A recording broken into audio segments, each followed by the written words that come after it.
Hello everybody, welcome back to C&S Corvettes in sunny Sarasota, Florida. My name's Lyle and here we are at my Friday podcast.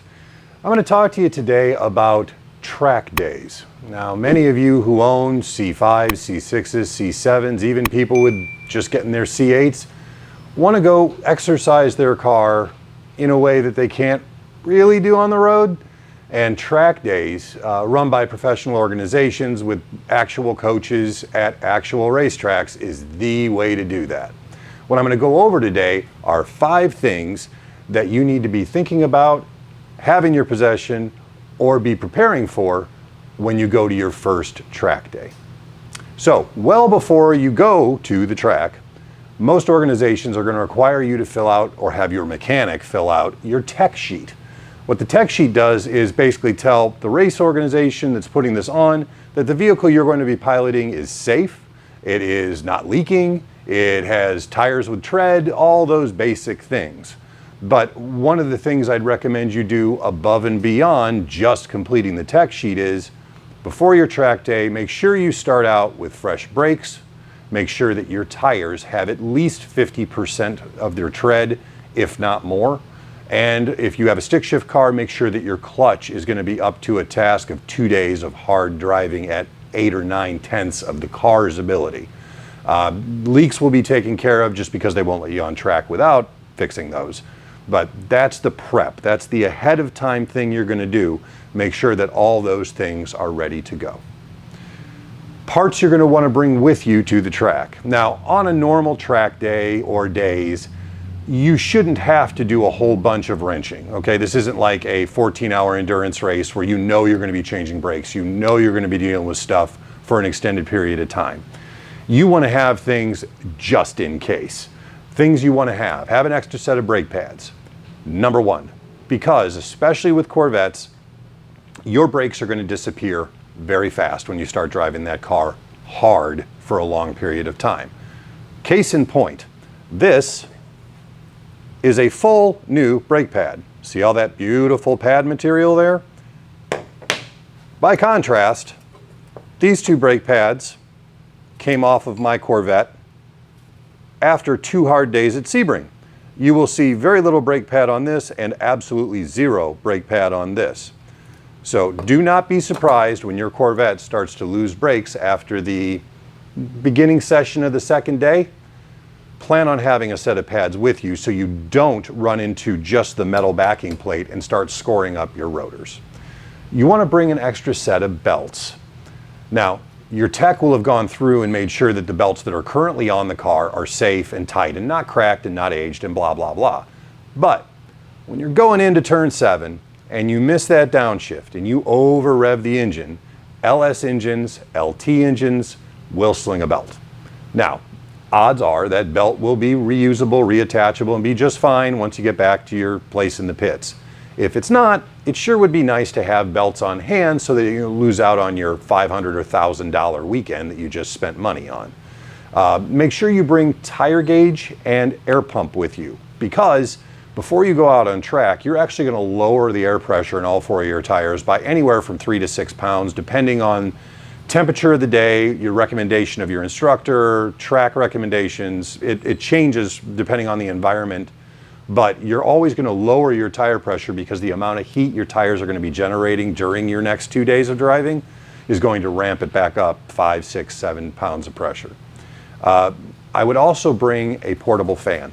Especially if you have one of those shop fans that kind of has the big wide mouth at the bottom that blows from the bottom up, because when you come into the pits or come into your parking space after your driving session, one of the habits you're going to form is opening the hood and putting that fan in front of your car to help the car cool off while it's sitting there. While we're talking about habits, let's talk about on-track habits. First thing you need to learn, no matter what track you're at, and you should learn this before you come to the track, where are the flag stations around the track? So you in your mind know to keep an eye every time you pass a flag station, you can see that single yellow, that double yellow. Whatever flag they may have out for you, especially the checkered flag, you don't want to miss that one and be the only one going around the track after the session is ended. I know somebody who's done that. I won't say who. But make sure you know where the flag stations are so you can see them, and every time you go by them, check them. There's going to be rules on passing, especially when you're a student with your instructor in the car. It's usually going to be a point-by system. They'll explain that when you get to the track, but in your mind, no, you're not going out to be Mario Andretti on day one, session one.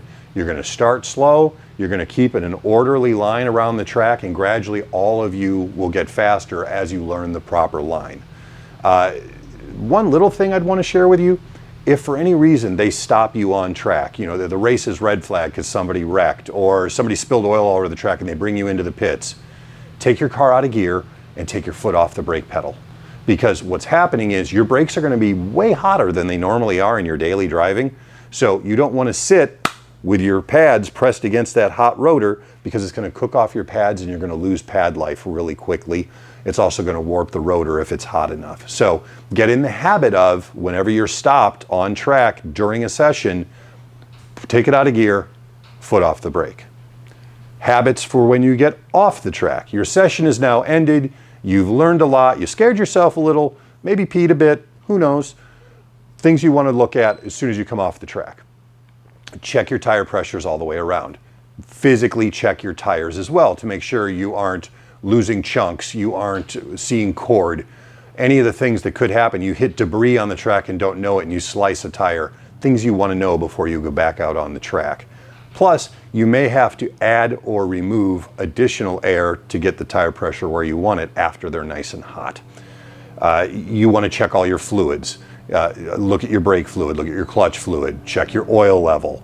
Obviously, don't check your coolant because you'll burn yourself. You don't want to do that, but you'll know if you're overheating. The other habit is, as soon as you pull off, while you're doing these checks, open the hood of your car, and if you brought that fan and you have a place to plug it in, start directing the fan at the front of the car. Especially on a Corvette, you want to direct it low because of their bottom breathers, and that'll help that car cool off quicker, and you won't have an overheating problem later on. Finally, before leaving the track, you're going to check your tire pressure again, and if the tire pressure is low for track, you're going to bring it back up so that you can drive safely home. You're also going to do a full visual inspection of the car. Tires, open the hood, look at the belts. Make sure that you have fuel in the car. And that's something you should do every time a session ends, because you're going to be blowing through fuel like you've never blown through fuel before. And even though you may have driven that car hard on a backcountry road and think you know how fast that car is going to drink fuel, you don't until you go on a track and really push it. Other than that, guys, your first track day should be a great time to learn, a great time to have fun experiences you're going to remember for a lifetime, and to teach you more about what your car can really do.